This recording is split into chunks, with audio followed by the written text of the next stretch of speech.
রাহমাতুল লিল আলামিন ডেকে বলেন, রে উবাই ইবনে কাব, একটু কোরআন শরীফ তেলাওয়াত করে তুমি আমাকে শোনাও।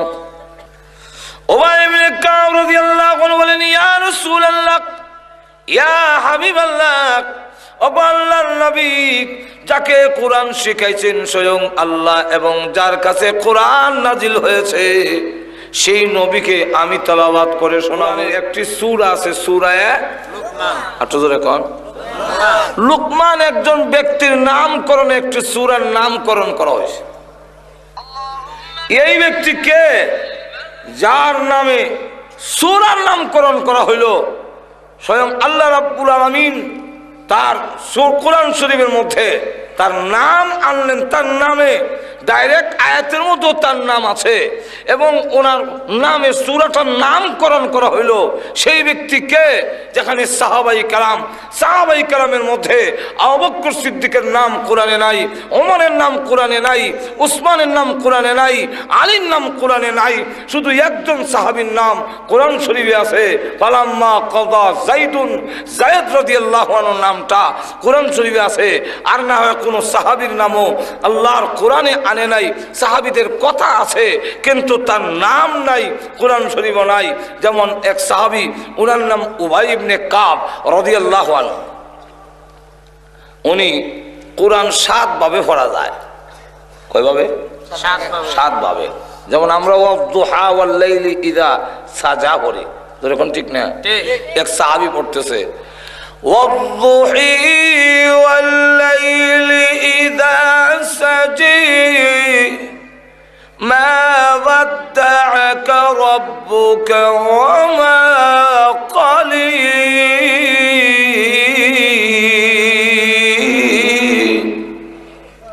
এই সাহাবীকে রাসূলের দরবারে ধরে নেওয়া হইল, ইয়া হুজুর বেটা ওয়াদুহি করে।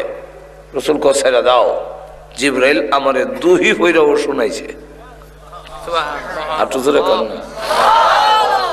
তো 7 ভাবে যে কোরআন শরীফ নাজিল হয়েছে, এই 7 কারি সাহেবের মধ্যে একজনের নাম হলো উবাই ইবনে কাব।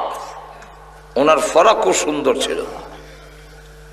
আল্লাহর নবী সাহেব রাহমাতুল লিল আলামিন ডেকে বলেন, রে উবাই ইবনে কাব, একটু কোরআন শরীফ তেলাওয়াত করে তুমি আমাকে শোনাও। উবাই ইবনে কাব রাদিয়াল্লাহু আনহু বলেন, ইয়া রাসূলুল্লাহ, ইয়া হাবিবাল্লাহ, ও আল্লাহর নবী, যাকে কোরআন শিখাইছেন স্বয়ং আল্লাহ এবং যার কাছে কোরআন নাজিল হয়েছে সেই নবীকে আমি তেলাওয়াত করে শোনাবো।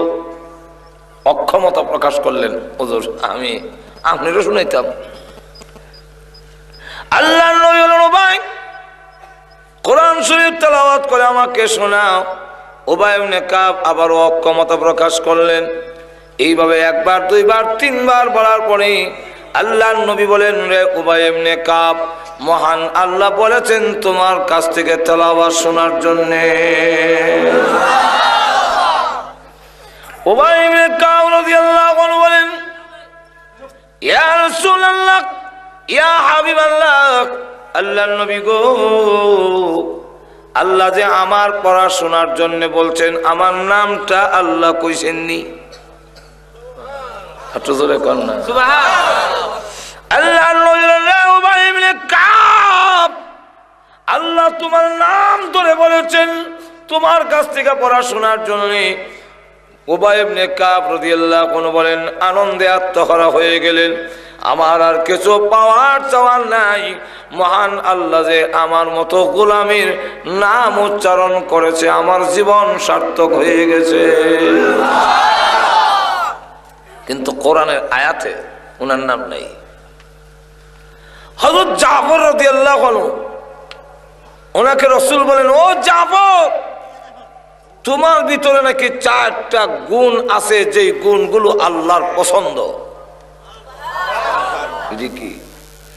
জাফর রাদিয়াল্লাহু আনহু, আল্লাহর নবী, আমার গুণগুলো কারো কাছে বলি নাই, আপনি জানলেন কিভাবে আমার গুণগুলো? আল্লাহর নবী বলেন, জাফর রে, মহান আল্লাহ তোমার গুণগুলো আমাকে জানাইয়া দিয়েছে। জাফর রাদিয়াল্লাহু আনহু বলেন, ইয়া রাসূলুল্লাহ, আপনাকে বলে দিয়েছেন, আল্লাহ রাব্বুল আলামিন আমার নাম বলেছেন। আল্লাহ রাসূল বলেন, রে জাফর, মহান আল্লাহ তোমার নাম ধরে বলেছেন, তোমার কাছে যে গুণগুলো আছে। হযরত জাফর আনন্দে আত্মহারা হয়ে গেলেন, মহান আল্লাহ যে আমার মতো গোলামের নাম উচ্চারণ করেছে। নাম নাই, তাহলে এবার আসুন ওই লোকটাকে যার নামে সূরায় নামকরণ করা হল, সেই মহান ব্যক্তিকে আল্লাহর কাছে এত সম্মানী আল্লাহ রাব্বুল আলামিন, উনি নিজে ওনার কথা বড় ওজনদার, ওনার কথার অনেক লোড আছে, কিন্তু এরপরে কারো কাছ থেকে কর্জা, কারো নসিহত আল্লাহ কর্জা করে নেওয়ার কোনো দরকার নাই। কিন্তু লোকমানে হাকিম তার ছেলেকেই লক্ষ্য করে যেই নসিহত করেছিলেন, আল্লাহর কাছে এত পছন্দনীয় যে মহান আল্লাহ রাব্বুল আলামিন তার নসিহতগুলো গ্রহণ করে কোরআনের আয়াত বানাইয়া বিশ্ব নবীর কাছে ওইগুলো নাজিল করেছে। লুকমানে হাকিম তার ছেলেকে যার নসিহত করেছিলেন, সেই নসিহতগুলো দেখা গেছে যে আল্লাহ রাব্বুল আলামিন কোরআনের আয়াত বানায়া বিশ্ব নবীর কাছে নাজিল করেছেন। আল্লাহর কথার তো কত দাম, কেউ কাছ থেকে তো আল্লাহ কর্জা হয়ে নেওয়ার দরকার নাই। এই লোকটার কত সম্মান, যে কত মর্যাদা, তার কথাগুলো মহান আল্লাহর কোরআনে কালামের ভিতরে জায়গা পাইলেছে। একটু জোরে কর না।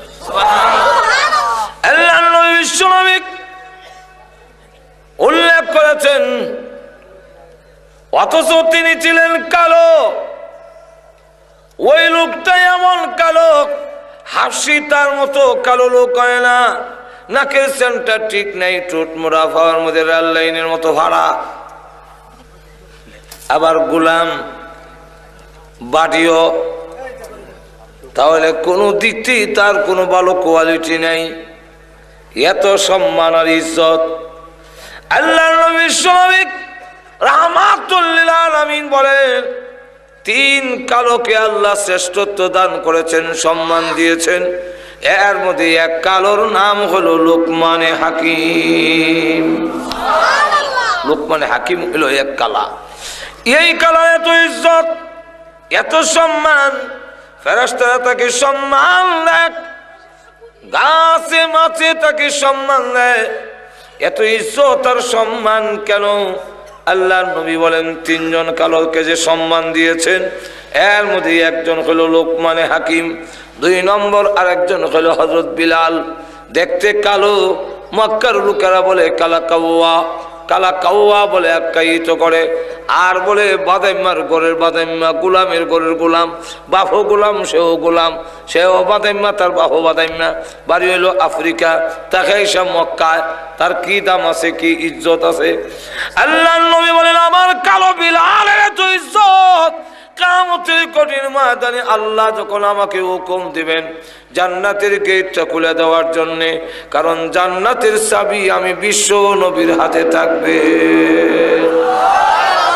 জান্নাতের গেটটা খুলে দেওয়ার জন্য আল্লাহ যখন আমাকে হুকুম দিবেন, আর আমি ওই চাবি লইয়া উঠে যখন আরোহণ করব, তখন দেখা যাবে যে আল্লাহ ডাকবেন, ওগো নবীজি আপনার কালো বিলাল কই? কালো বিলালের কি দরকার? ওই সময় কালো বিলালকে বলা হবে নবীজি উটের উপরে, আর কালো বিলাল নিচে থেকে উটের লাগাম ধরে আল্লাহর নবী বিশ্বনবী রাহমাতুল লিল আলামিন যে জানায়া দিয়েছেন, ওই কিয়ামতের কঠিন ময়দানে আল্লাহর নবী বিশ্বনবী রাহমাতুল লিল আলামিন বলেন, আমার ডান পাশে থাকবে বাম পাশে থাকবে ওমর, আর বিলাল তুমি নিচে থেকে উটের লাগাম ধরে ধরে আল্লাহর তৈরি জান্নাতের ভিতরে আমার সাথে তুমি ঢুকবে। যদিও কালো, কিন্তু তার কত ইজ্জত, কত সম্মান, জোরে কোন ঠিক কিনা?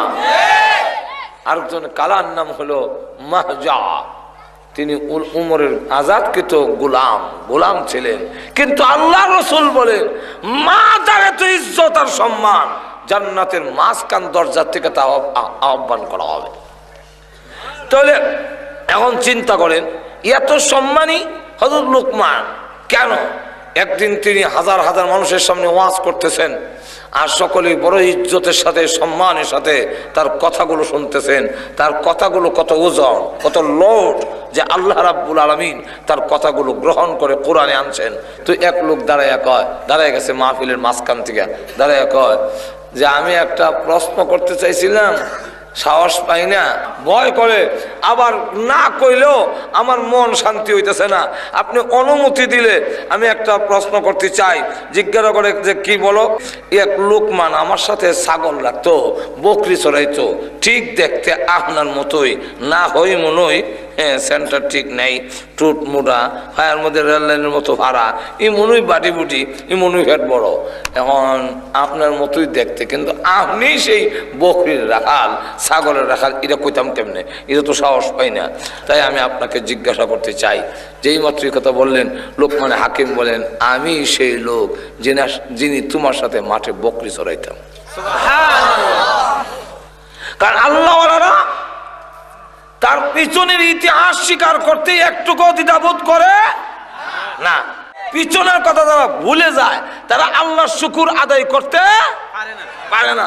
আর সত্যিকার আল্লাহর বান্দা যারা, তারা তার পিছনের কথা স্বীকার করে বলে, এই নিয়ামত আমার আল্লাহর দেওয়া। জোরে কোন কার দেওয়া? আরো জোরে আওয়াজ দিয়ে বলুন, কার দেওয়া? খলিফাতুল মুসলিমিন ওমর রাদিয়াল্লাহু আনহু, তিনি দেখা যায় ওই অবস্থা ছাড়াতে পারেনি। তিনিও একটি মাঠ দেখে চোখের পানি ছেড়ে দিয়ে কাঁদলেন। লোকেরা জিজ্ঞাসা করে, ওমর, এই মাঠটা দেখে আপনি চোখের পানি ছেড়ে দিয়ে কাঁদলেন কেন?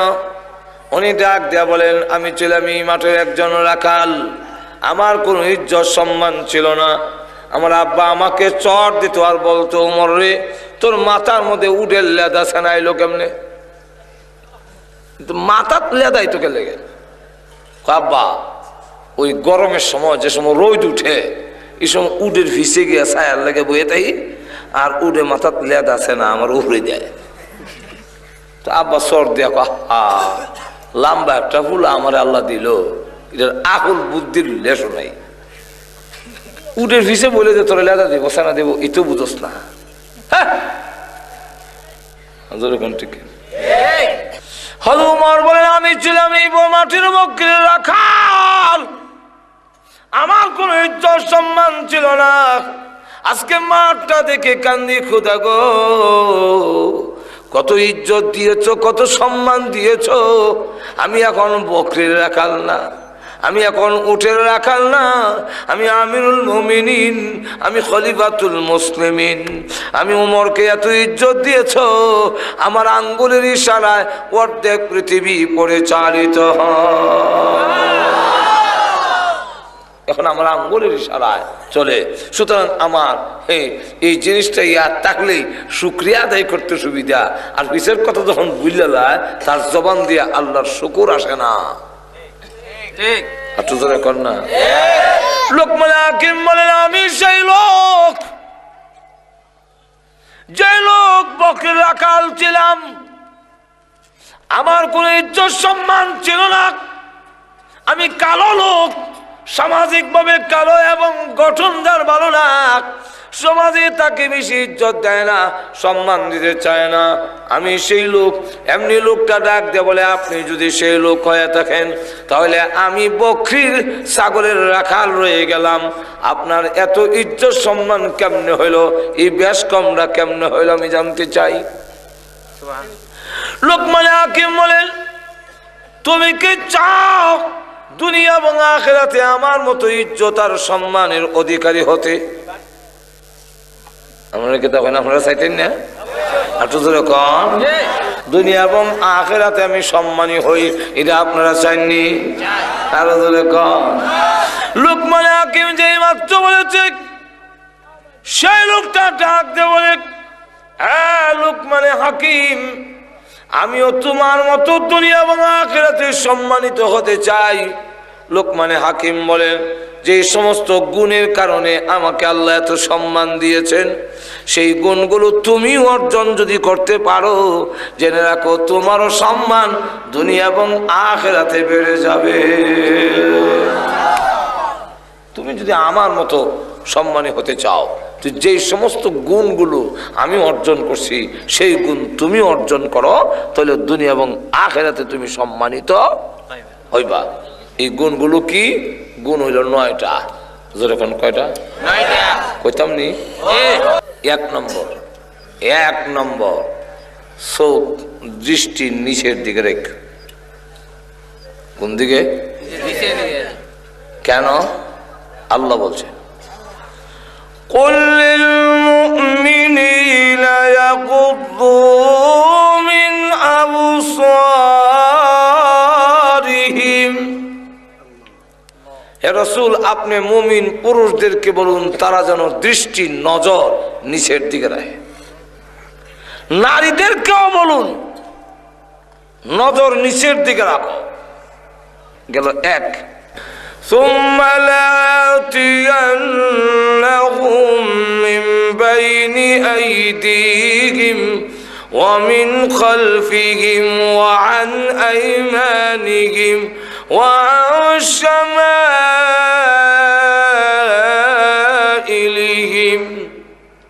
শয়তান কর সামনে পিছনে ডাইনে বামে চতুর্দিকে জাল হত্যা তোমার জাহান্নামে না নিয়ে ছাড়তাম না। তাহলে 1 নম্বর হলো চোখের হেফাজত, 2 নম্বর হলো তোমার মুখটারে হেফাজত করো, জবানটারে কন্ট্রোল করো, মিথ্যা কথা কইও না, পরের বদনাম করো না, এই ইয়ে দিয়া জবানটারে দিয়া হারাম খাইও না। জবানটারে যদি তুমি বন্ধ রাখতে পারো, জবানকে তুমি যদি হেফাজত করতে পারো, তোমার সম্মান বাড়বে ছাড়া কমবে না। 2 নম্বর আলাক জবান বন্ধ করো, প্রয়োজন ছাড়া কথা বলো না। যদি তোমার জবান কন্ট্রোল করতে পারো, জেনে রাখো ওই জবানে মহান আল্লাহর নাম যদি জারি রাখো, বেহুদা কথা বলো না। আল্লাহ আল্লাহ যখন করো, আল্লাহর জিকির আজকার করতে থাকো। আল্লাহর রাসূল বলেন, কিয়ামতের কঠিন ময়দানে তুমি হাসতে হাসতে আল্লাহর তৈরি জান্নাতের ভিতরে প্রবেশ করবে। এখানে আলোচনা করতে গেলে 1 ঘন্টা লাগবে, রাখলাম। গেল 2। 3 নম্বরটা হইল তোমার লজ্জাস্থান হেফাজত করো, শরমগারে তুমি হেফাজত করো। যদি করতারো তাহলে আল্লাহ রসুল বলেন, জবান আর শরমগার যে হেফাজত করব, আমি রসুল তারে জান্নাতে নেওয়ার জিম্মাদার হয়ে গেলাম। গেল 3টা। যখন কয়টা? 4 নম্বরটা হইল ওয়াদা পূরণ করো। কারোর সাথে ওয়াদা করলে ওয়াদা পূর্ণ করো, নাহলে দাম থাকবে না। গেল কয়টা? আর এখন কয়টা? 60টা। 5 নম্বরটা হইল হালাল রুজি রোজগার সামান্য যদি হয়, এর উপরে সন্তুষ্ট থেকো। আলহামদুলিল্লাহ, যাক কষ্ট হইব, আমার হালাল রিজিক যা আছে তা হইলে আছে। হালাল খাবারের মাধ্যমে অন্তরের যে নূর পয়দা হবে, এই নূরের দ্বারা তুমি মহান আল্লাহর মারিফতের মজা লাভ করতে পারবে। কত হইল? 5টা। এখন নেন কয় নম্বর? 6 নম্বর। সত্য কথা বলবে, হকের উপরে থাকবে না, হকের কাছে যাইও না। হকের উপরে যদি তুমি থাকো, যত নির্যাতন আসুক, সকল নির্যাতন সকল বাধার মোকাবেলায় তুমি যদি ইস্তেকামতের সাথে হকের উপরে থাকতে পারো, যে মৃত্যুর সময় আল্লাহ তোমাকে সালাম দিবেন।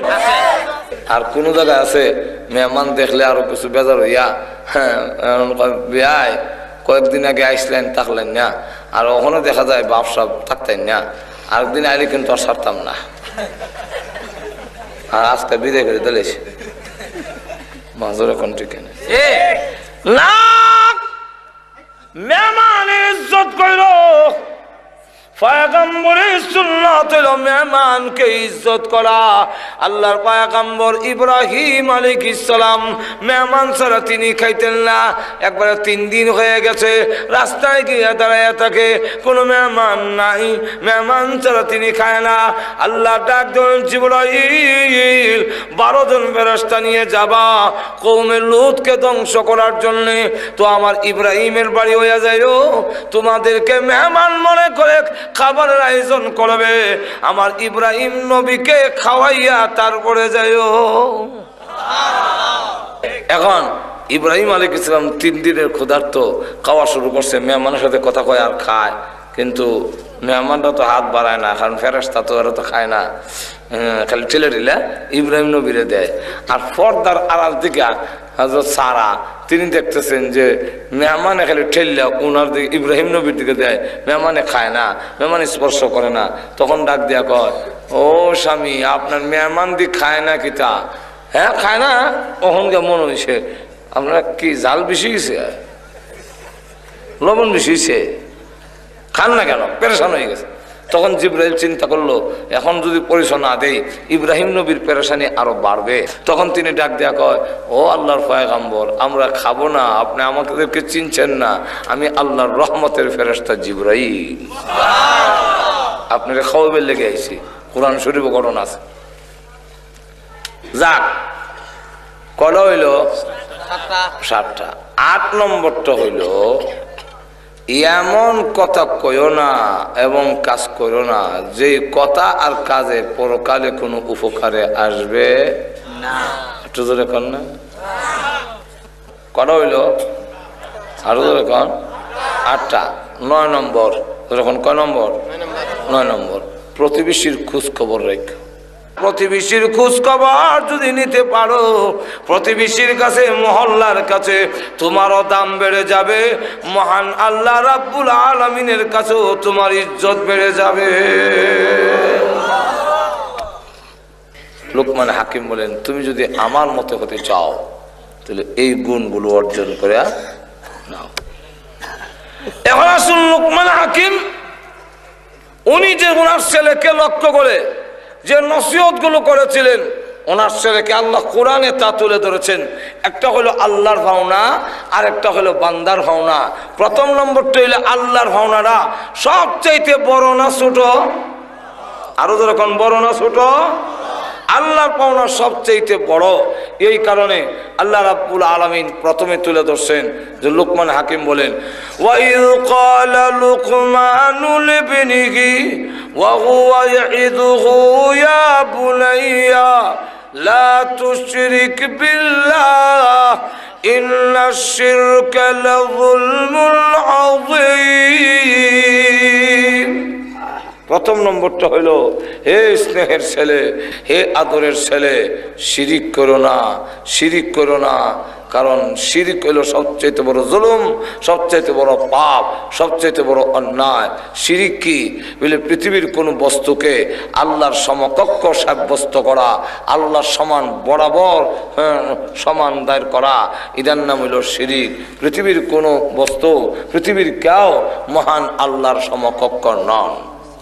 আল্লাহ রসুল জানাইয়া দিয়েছেন যে গুনাহ করার মধ্যে সবচেয়ে বড় গুনাহ আল ইশরাকু বিল্লাহ, আল্লাহর সাথে শরীক করা। আর আল্লাহর করণীয় সবচেয়ে বড় হলো নামাজ। কোন বান্দা বান্দি যদি 5 ওয়াক্তের নামাজ আদায় করে আর শিরিক করে না, আল্লাহ রাব্বুল আলামিন জানাইয়া দিয়েছেন ওই বান্দার জিম্মাদার আমি স্বয়ং আল্লাহ নিজে হয়ে যাই। কিয়ামতের মাঠে ওই লোকটাকে কোনো না কোনো একটা অজুহাতে আল্লাহ তার জিন্দেগীর গুনাহ মাফ করার ব্যবস্থা করবে। এই জন্য লা তুশরিক বিল্লাহ, আল্লাহর সাথে শরীক। এরপরে বলে আল্লাহ একটু আগে বলেন, আল্লাহর পাওনা আদায় করার পরে মা বাবার পাওনাটা সবচাইতে কেন?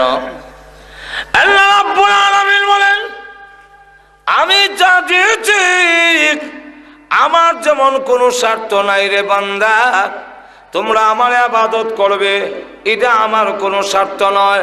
আমার যেমন কোনো স্বার্থ নাই, ঠিক তেমনি ভাবে মা বাবাই একমাত্র পৃথিবীর ব্যক্তি যারা তার সন্তানকে যা দিয়েছেন কোনো স্বার্থ নাই।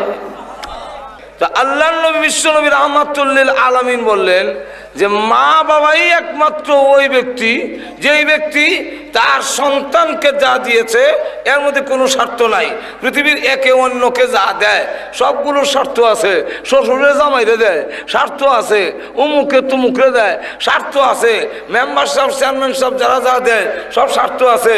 এমনকি খালাম্মা তিনি যদি তার বোনের ছেলেরে বোন পুত্রে দুধেশ্বর খাওয়ায়, মামলেট খাওয়ায়, বড় আদর করে, তাহলে এখানেও সম্ভাবনা আছে আপনার মতল বোন কান্দ তুল্লা দেওয়ানের।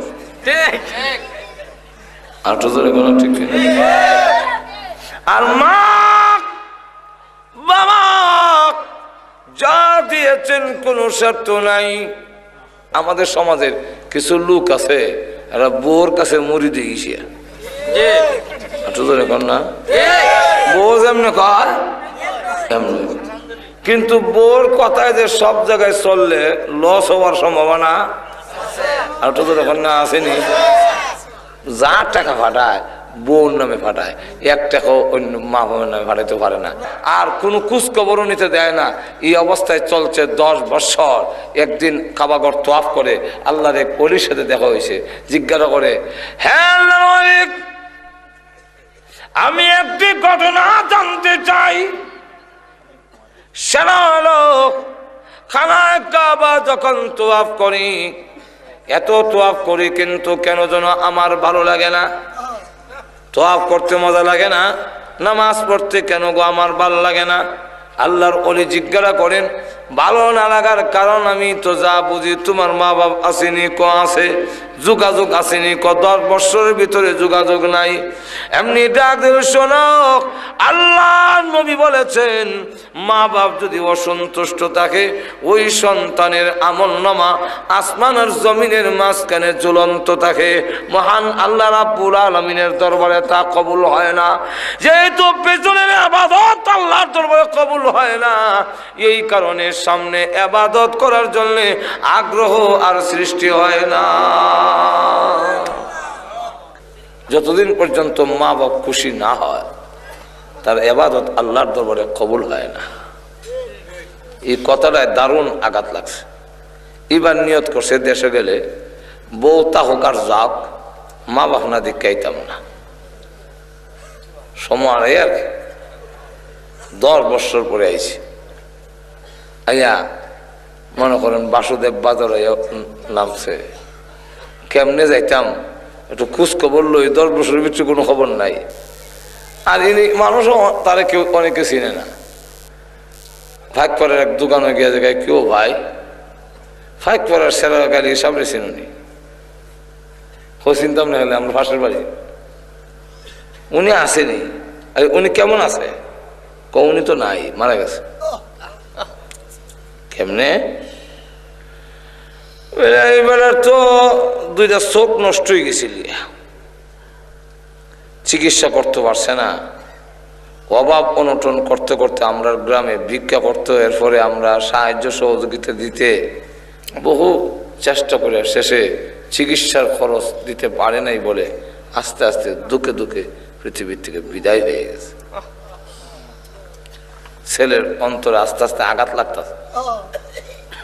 আচ্ছা, ওনার ওয়াইফের অবস্থা বলে উনিও না তাহার মতো আছে, কি তো হয়েছে বলে তারও 2টা চোখ নষ্ট হয়ে গেছে। আর গ্যাস্ট্রিক থেকে চিকিৎসা করতে না ভাইরা, এই গ্যাস্ট্রিক বাড়তে বাড়তে আলসার হয়ে ক্যান্সার হইয়া এখন মৃত্যুর মুখে পতিত লড়াই করতেছে। আমরা গ্রামের লোকেরা সাহায্য সহযোগিতা জাকাত ফেতরা দিলে এরা জান বাচ্চা আছে, এই অবস্থায় এখন আছে। এক কদম যায়, আবার পিছনের দিকে ফিরে আসে। আমি কেমন সন্তান, চিকিৎসার অভাবে আমার আব্বা মারা গেল, আমার মা চক্ষু অন্ধ হয়ে গেছে, ক্যান্সার হয়ে গেছে, এখন আমার মা বেঁচে আছে, শুধু জানটা আছে দেহের ভিতরে। আমি আমার মার সামনে যাওয়ার পরে কোন মুখে আমি মা মা বলে ডাক দিব? মা যদি বলে তোমার বাবা চিকিৎসা করতে পারিনি, পৃথিবীর থেকে বিদায় হয়েছে, আমিও মরণাপন্ন, আর তোমার এইগুলার কি দরকার? আমার আর খোঁজ খবর নিয়ে আল্লাহ কিরে বাবা, তোমার মতো সন্তানের আমার কোনো দরকার নাই। মা যদি কথা বলে তাহলে তো ঠিকই বলবেন, এক কদম যায় আবার পিছনের দিকে চলে আসে। এরকম করে করে চোখের পানি চলে দিয়া কানলে ঘরের দরজায় গিয়ে পৌঁছে মা কইয়া ডাক দিতেই মা যেখানে আরেকজনে দইরা উঠাইতে হয়, এখন দেখা যায় এমন স্পিরিট মার শরীরে এসেছে, এত মধুর ডাক কে দিলে রে? মা মা বলে কে ডাক দিলে? মা উঠে শোয়ার থেকে বিছনায় উঠে বসে গিয়েছে। আমি বুঝেছি পরিচয় দিতে হয় নাই, আওয়াজে বুঝে পেরেছি, আমি বুঝতে পেরেছি তুই আমার সন্তান। আমি চোখে দেখি না, আয় আমার বুকে আয়।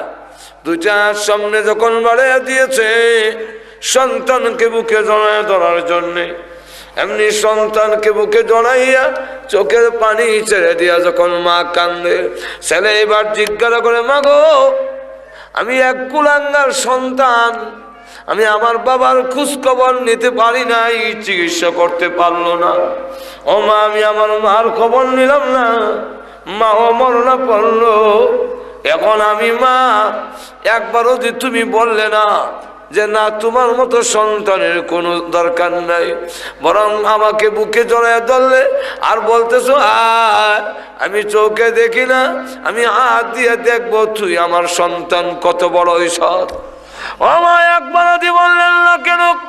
মা ডাক দিয়ে বলে না বলার কারণ হইল আমি মা তোমাকে গর্ভে রেখেছি, দুধ খাওয়াইছি, পেশাব পায়খানা করেছি, কোনো কিছু পাওয়ার আশায় করি নাই রে বাবা, মা হিসাবে তা করেছি। এই কারণে আল্লাহ রসুল বলেন মা বাবার পাওনা সারা জীবন পরিশোধ করলেও তোমার শেষ হবে না। তাহলে এতে বোঝা যায় মা বাবা তার সন্তানকে যা দিয়েছেন সম্পূর্ণ দিয়েছেন একমাত্র নিঃস্বার্থভাবে। আরো ধরে কোন ঠিক?